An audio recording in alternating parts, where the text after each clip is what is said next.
Na terceira meditação, já assumindo que o homem é um ser que pensa, Descartes assume que existem vários tipos de pensamento. Os pensamentos podem se manifestar em forma de ideias, que seriam as imagens das coisas, como vontades, que seriam como querer ou temer, ou como juízos, afirmar, negar, etc.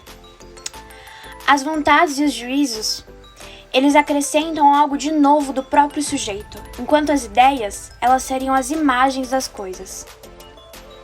Faz-se necessário destacar que as vontades, assim como as ideias, quando consideradas, claro, por si próprias, sem relação nenhuma com o mundo externo,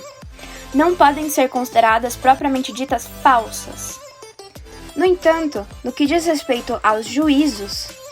deve-se tomar muito cuidado para não relacionar as ideias que temos dentro de nós mesmos às coisas do mundo externo.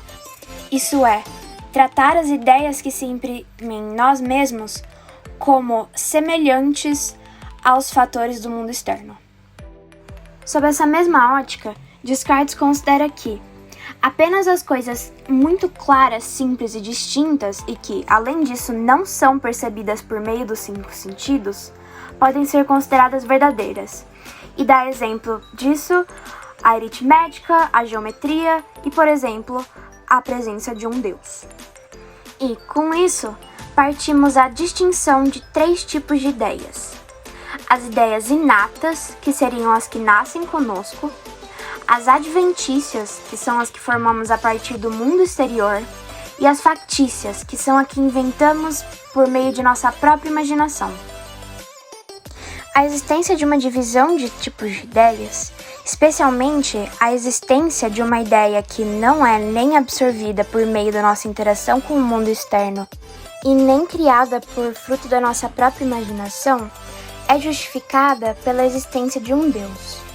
o qual nós entendemos por um ser perfeito que contém em si uma ideia não só conceitual, mas praticante, de certo modo, de todas as coisas.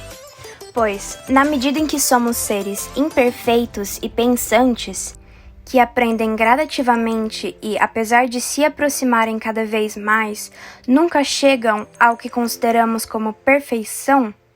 não seria possível que certas coisas, consideradas perfeitas, fossem derivadas de nós mesmos,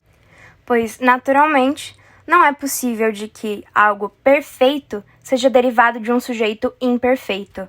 sendo que a ideia de que certos elementos de tal objeto possam surgir do nada e não de seu criador é logo descartada pelo autor.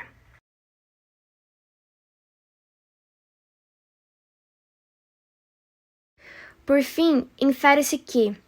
a ideia da existência de um gênio maligno ou de um deus enganador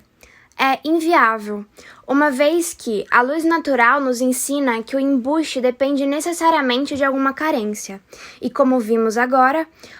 o conceito aqui adotado sobre o que seria um Deus nega a existência de qualquer carência ou imperfeição.